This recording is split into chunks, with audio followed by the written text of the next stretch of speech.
They know how to win big games. But here we go. We got pull the cord. My boy glitched. Man, am I glitching really? All right, I'll get to the bottom of this, guys, for sure. I think I got like a faulty little thing here because see, it's run a little hot. It's run a little hot like this Dodger team in recent weeks and pretty much all season long. By the way, so do you guys think the Dodgers will win 116 games? Yes or no? Will they set the new all-time MLB record or tie it with 116? Will they go past it with 117? I want to get your take on that. And also, Tatis's daddy injects, and that's from Mike Saldani. That's what I was saying. I was saying it's like Padre-like son because, Fernando Tatis Jr., you can do your own research. Well, he was accused of doing steroids. Also, there's a lot of talk that he allegedly squealed and snitched on a lot of players so he could avoid being included in the Mitchell report. So Tatis's dad is allegedly a rat. Dodgers on a milk carton today from Zachariah Yeager. Chargers, same thing. Stan the Rams fan. My friend Cody Liu, producer of the show, Dodgers Nation, super employee. He's a big Chargers fan, so I try to be nice and not include them in that mix. But yeah, you could also probably include them if you wanted to. LWC, when DMAC uploads this stream, we should see if the glitch is still there. You're stuck again. Yeah, I'll edit some of that stuff out. My internet's supposed to be like top notch, but let me find. I think it's not the internet. It's the this cable. But yeah, I promise you guys, it'll be back to full strength. I mean. My internet is like the Dodgers offense today, okay? 2 hits,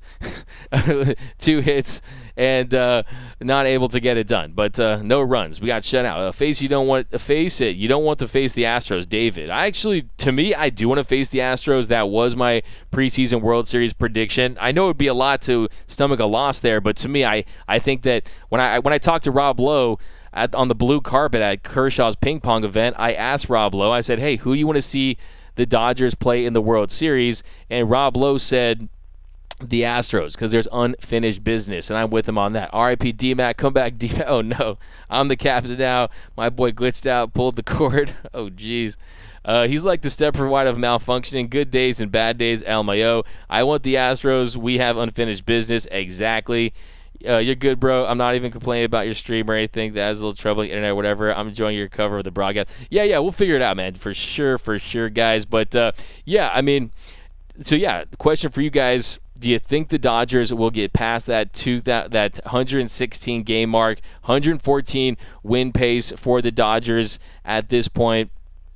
And it's going to be tough. I mean, like some of you mentioned, down in the comment section, that there are a lot of really good teams left to play. You got the series against the Brewers coming up. You got the Mets, lots of big teams, some more games with the Padres. They're going to be playing postseason level baseball, at least you would hope, to try to get in. And if you look at this Dodger team, 79-34 at the moment, and that leaves them with 49 games to play. So 49 games to play. And, yeah, I mean, they're going to have to continue this hot streak, continue to get on that run. Boomer Assassin, I'm picking the Dodgers for 109. LLWC says, I think the Dodgers will win between 105 and 110 games. We got, you got this, brother. We got Eugene Biden thoughts on Dodgers versus Brewers. I think, hey, they haven't faced the Brewers all season long. So you talk about the history between these two teams facing off in 2018. The Brewers have been one of the better teams in the National League over the last 5-10 seasons. But, yeah, if you look at the pitching matchups, the Thursday matchup concerns me a little bit. Andrew Heaney going against Corbin Burns. Burns this year, he's putting together another spectacular season, a 2.39 ERA, 181 punch-outs. And then Andrew Heaney, a 1.16 ERA, 42 punch-outs, of course, and a much lesser innings count, but he got hit. He got that little contusion. He wanted to stay in the game. And then also the Tuesday pitching matchup, Ryan Pepiot going against Brandon Woodruff. So it's been Woodruff with the command for Ryan Pepiot, and you saw his first start on the road against the Pittsburgh Pirates. He struggled with that command. So can he bounce back from a rocky outing against the Twins where the command just wasn't there, gave up some bombs, and was not able to really take that next step forward that we had hoped he would? But I like the matchup tomorrow. Julio Urias going against Freddie Peralta, so I feel good about that one. Pepiot versus Woodruff.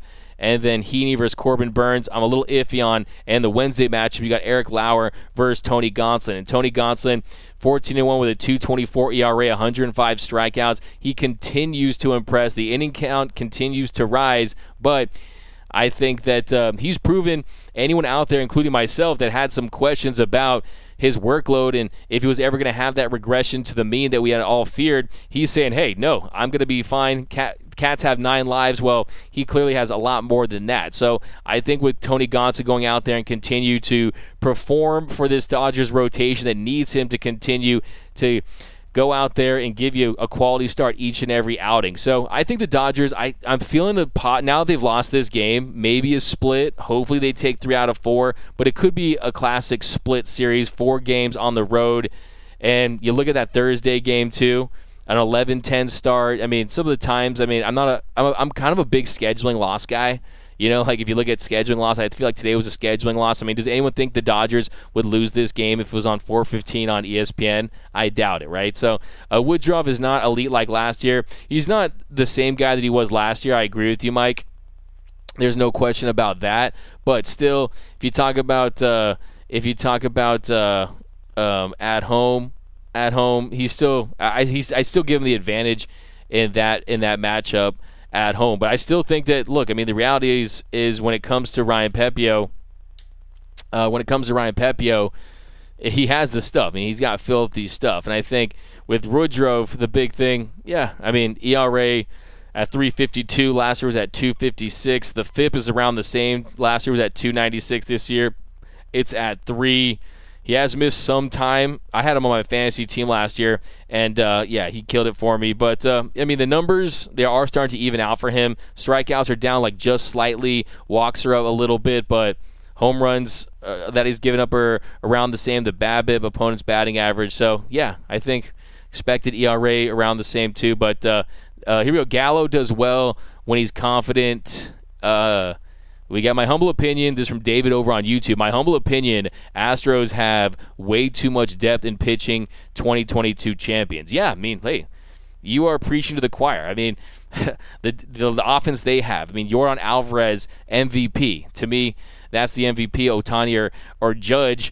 And then you have Bregman, who's had a down year. Altuve still really getting it done. You got to give him credit, but their pitching definitely, when you look at the bullpen to the rotation, Verlander, the year he's having is just kind of a renaissance. But at the same token, when you consider his age, the fact that he's still a frontline starter, the Astros are definitely going to be a problem for teams. There's no question about it, and that's why I picked them to be the Dodgers World Series opponent in the Fall Classic. But here we go. Pepiot pitched well last time out, minus the home run he gave up. I mean, he still struggled with, he had some extra Pepiot in his Stepio, but I mean, I think the thing with Pepiot, like I said, it's always going to come down to command. I mean, he goes 4 1/3 innings. I mean, anytime, 84 pitches in 4 1/3 innings, 4 strikeouts to 3 walks, and he allowed 2 home runs. So he gave up 2 home runs in that game. So I think, I mean, he even said himself after the game, it wasn't his best start. He didn't have his best stuff, but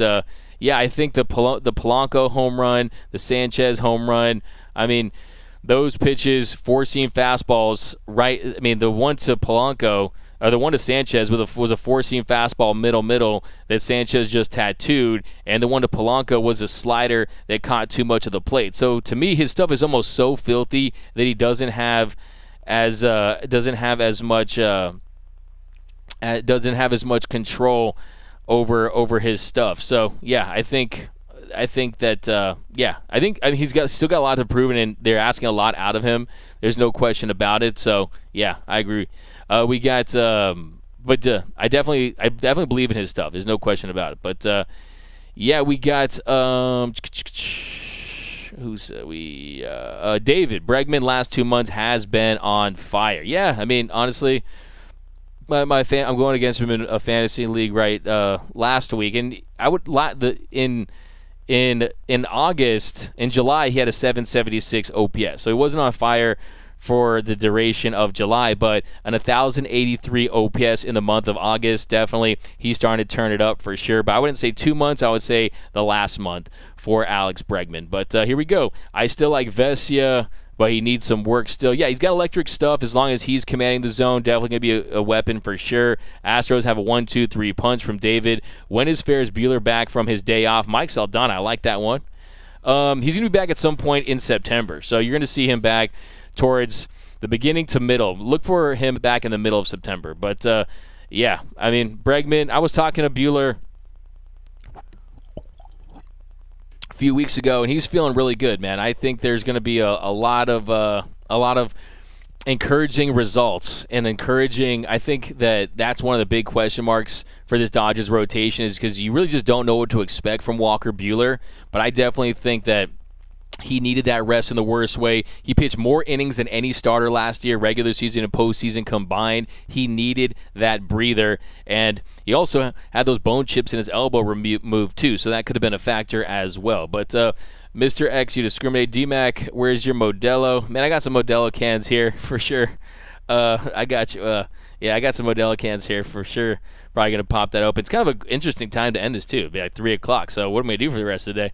Bregman has Mike Saldana. Bregman has ringworm too. You guys are going crazy with the ringworm. We got Walker Buehler returning in mid-September. Yep, Gary A. Dodgers don't have that 1-2 punch in the rotation. That's why national sports media giving the edge to the Mets over the Dodgers. Yeah, I mean, everyone wants to focus on starting pitching, and rightfully so, because that is what wins titles.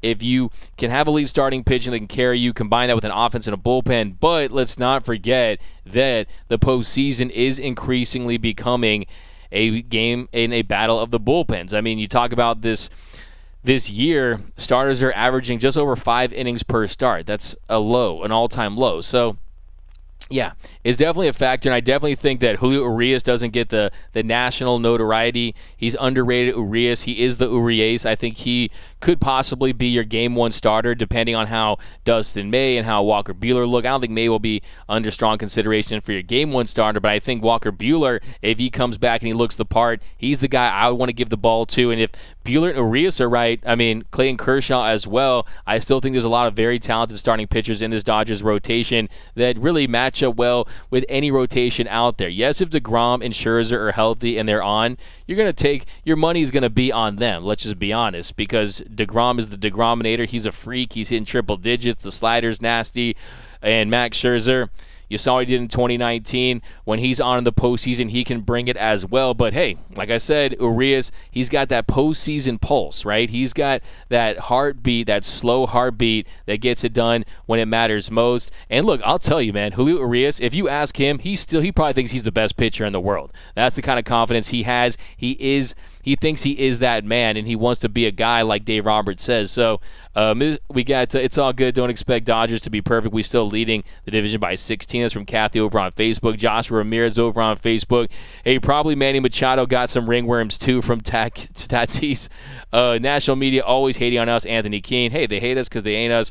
And I like it, man. It's LA versus the world, right? It's the Dodgers versus the world. Tatis to the cheat throws, as from Kathy, bringing that fire take. Doug is back from BC. LOL, Mr. X. We got Dodgers postseason experience is going to be unmatched. 90% of the roster knows what it takes to win it all. Fantastic point. Fantastic point over there, Anthony. We got are we in a little battle in the chat? I see. I like it, man. I like get spicy. Get spicy.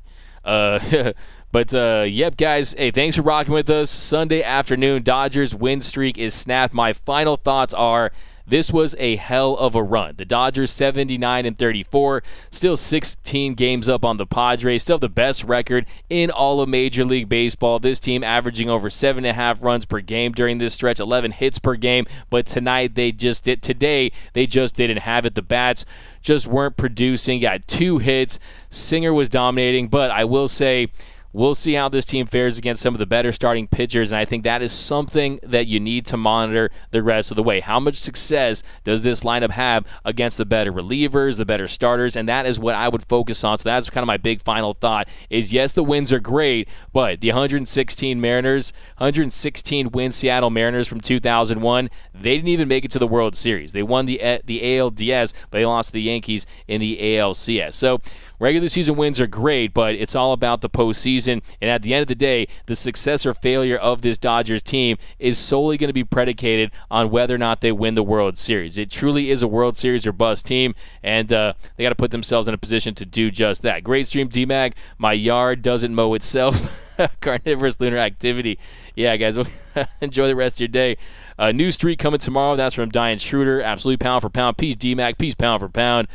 We got LLWC. I do not know why on Austin Barnes, but a world domination. Yeah, Blue World. Yeah, the BWO, the Blue World Order. That's what I'm talking about. What up, Don Kim? How you been, my man?